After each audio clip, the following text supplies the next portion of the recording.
Oke, bismillah. Assalamualaikum warahmatullahi wabarakatuh. Bismillahirrahmanirrahim. Alhamdulillahi rabbil alamin.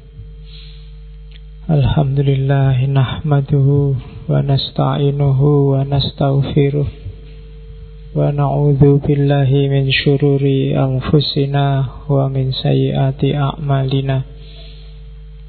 Allahumma salli wa sallim wa barik ala habibina wa syafi'ina Sayyidina wa maulana Muhammadin wa ala alihi wa ashabihi wa ala manittaba'a hudah.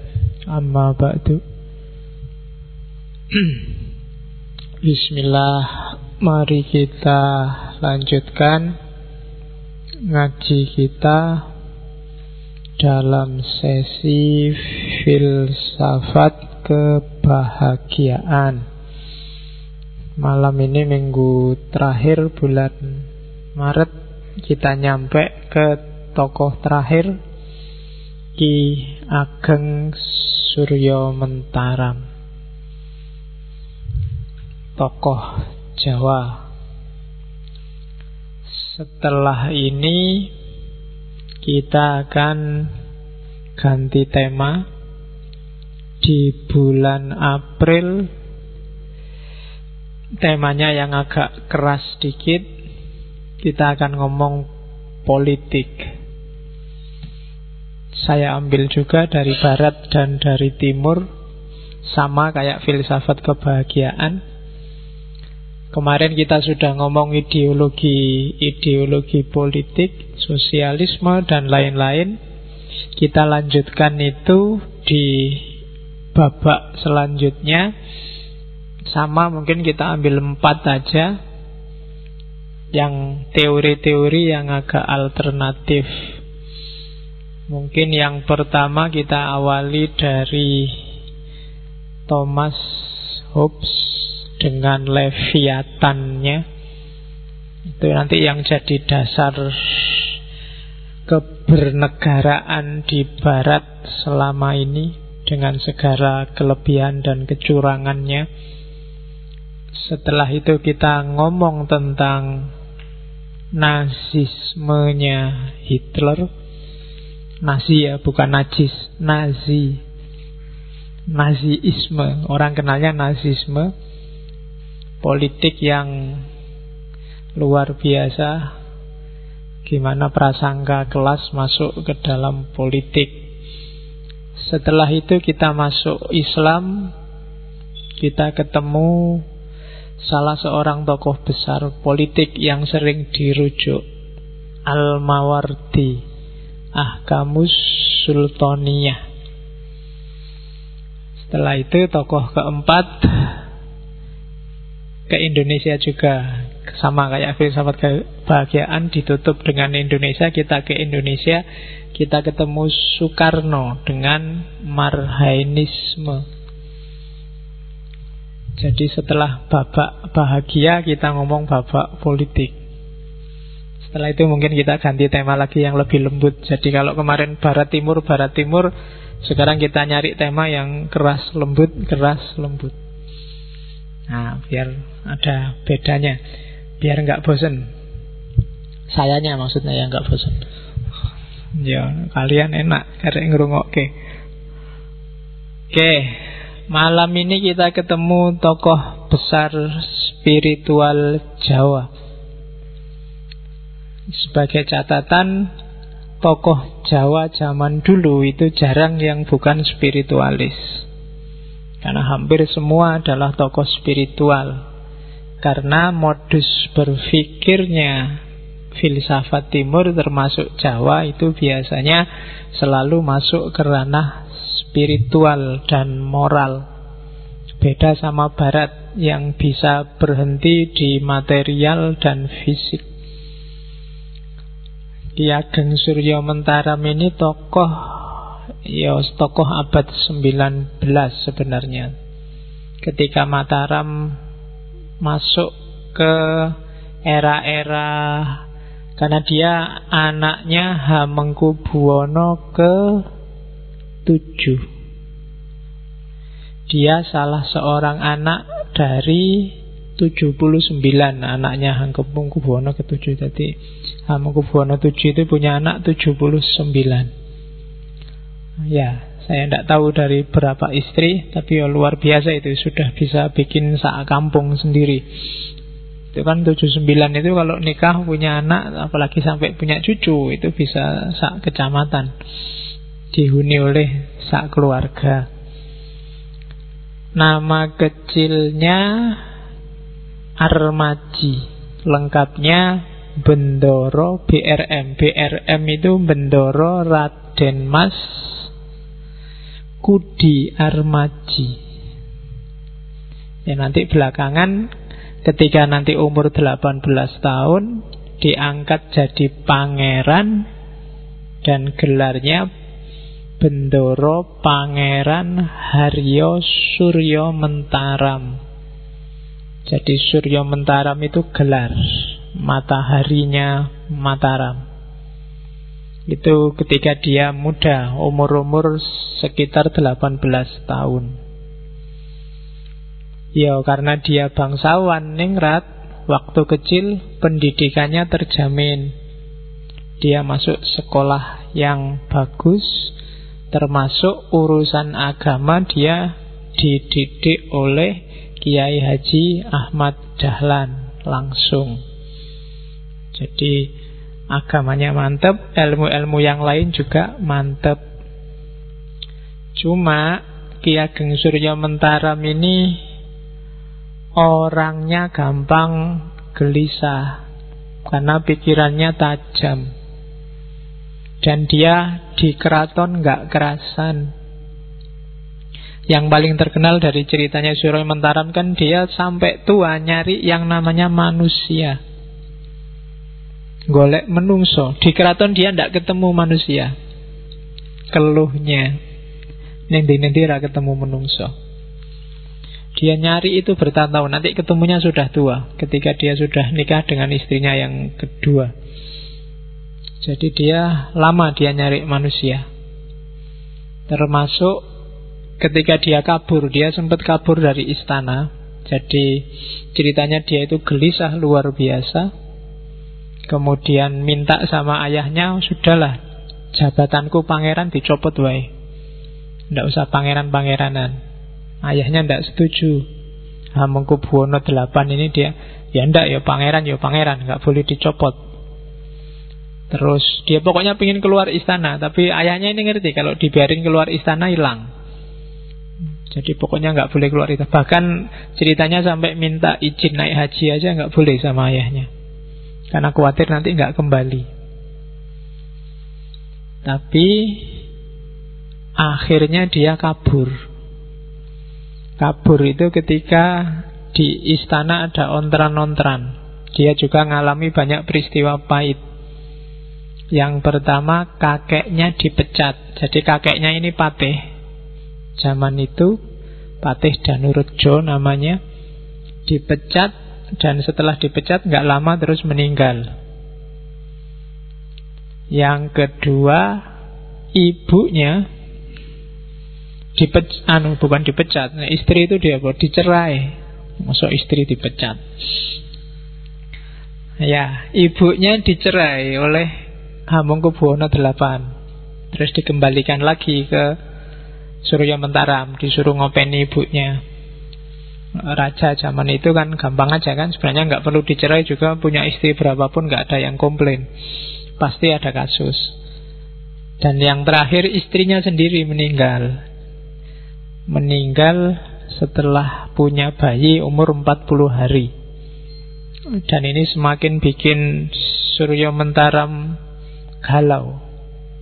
Minta izin keluar istana nggak diizinkan, akhirnya nekat kabur, lari, sampai kabarnya sampai ke Cilacap, jualan kain sama stagen. Ceritanya begitu. Jadi pangeran lari jualan kain. Saya tidak tahu, ada modus-modus yang mirip. Buddha juga begitu, kemarin Zen juga begitu. Pangeran yang tidak kerasan di istana, terus keluar dan mengalami pencerahan. Karena kita bukan pangeran, mungkin jadi rada susah. Mau lari kemana lagi? Ya, kita tiap hari wis keleleran, jadi nggak iso kabur kemana. Ya kayak pejabat itu loh. Pejabat kan disuruh merakyat. Kalau kita kan mau merakyat gimana? Wong kita itu sudah rakyat. Jadi nggak mungkin kita, kalau ada orang nyuruh kamu, bawa kamu itu yang agak merakyat. Merakyat gimana? Sejak dulu statusnya sudah rakyat. Merakyat itu kan yang bukan rakyat terus cobalah jadi rakyat, kan gitu. Kalau kita kan sudah rakyat. Nah, Surya Mentaram ini lama hidup kayak orang biasa, dicari-cari tidak ketemu oleh ayahnya, sampai akhirnya ketemu. Kabarnya pas ketemu itu dia pas sedang jadi buruh bangunan, bangun sumur. Ketahuan terus disuruh pulang. Gelisah lagi, tidak kerasan lagi. Pokoknya di keraton itu pertanyaannya dia cuma satu. Aku urung pernah ketemu wong neng keraton itu.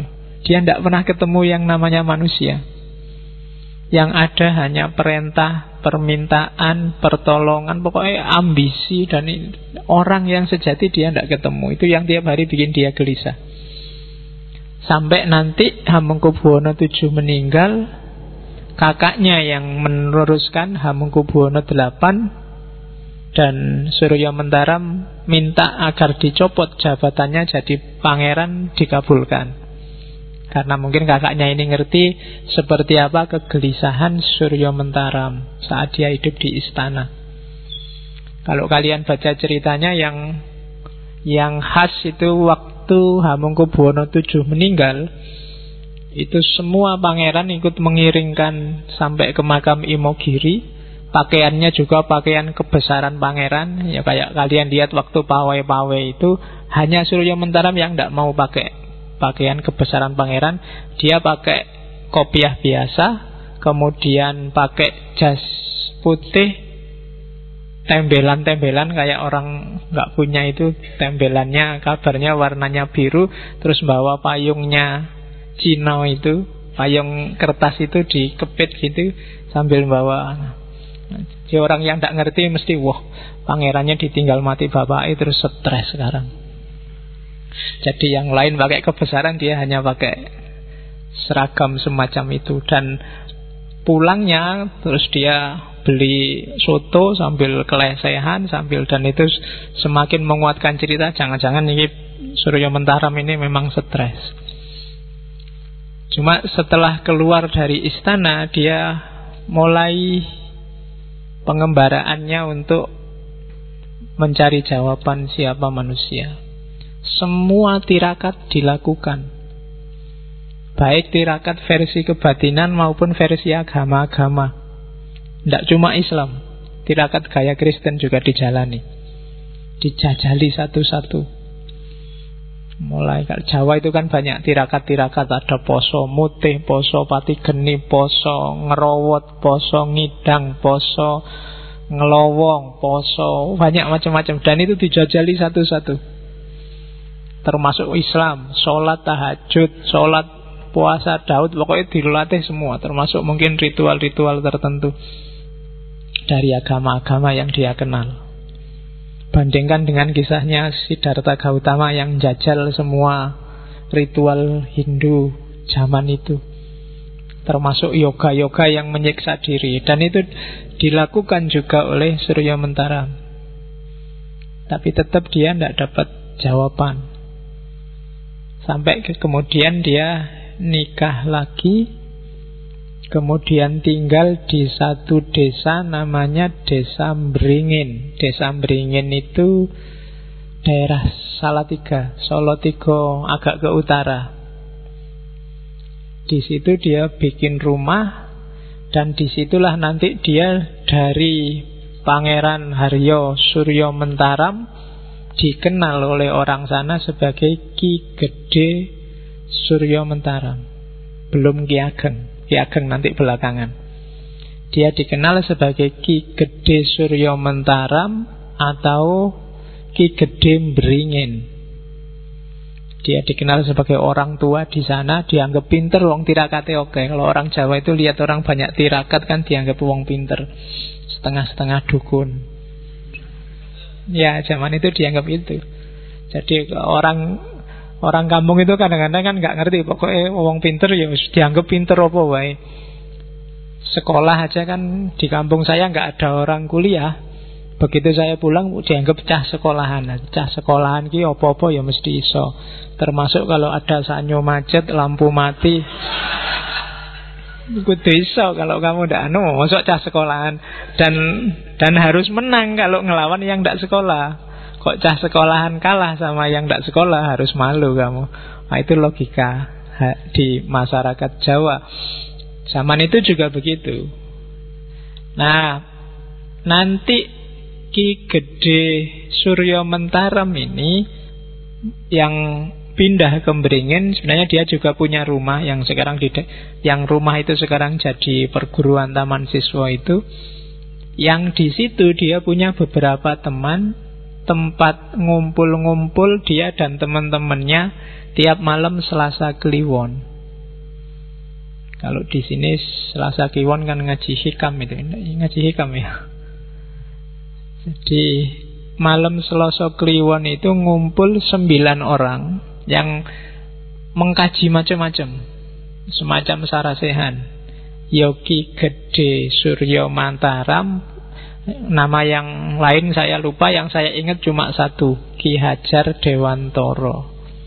Itu teman diskusinya, masuk klub 9 orang tokoh yang diskusi macam-macam. Zaman merajalelanya penjajahan Belanda zaman itu.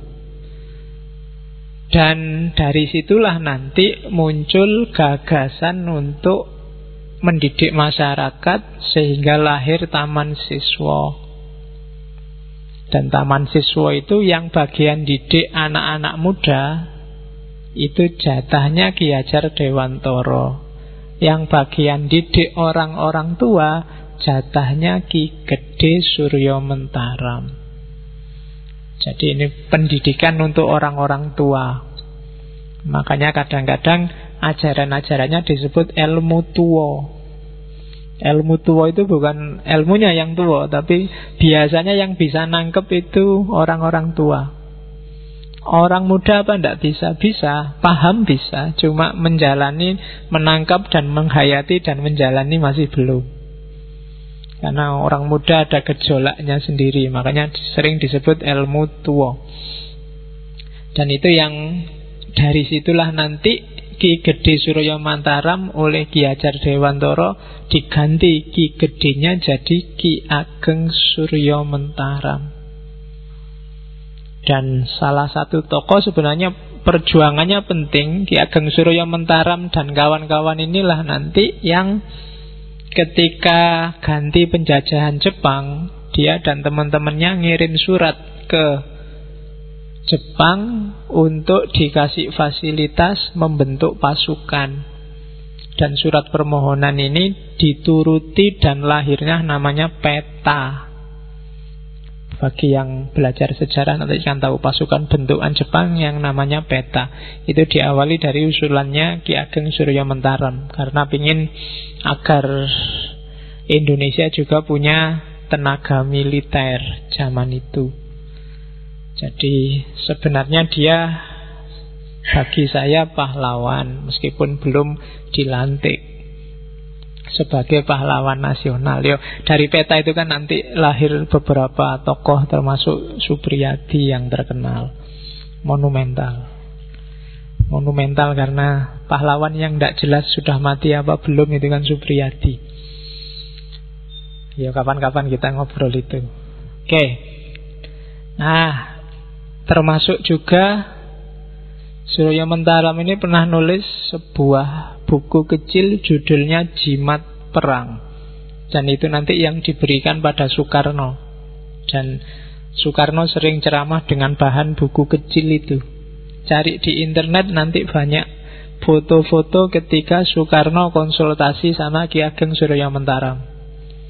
Dan orang ini di foto manapun nggak pernah pakai jas, nggak pernah pakai baju apa, pakai baju koko apa, pakai belangkon, enggak. Ya kayak foto itu.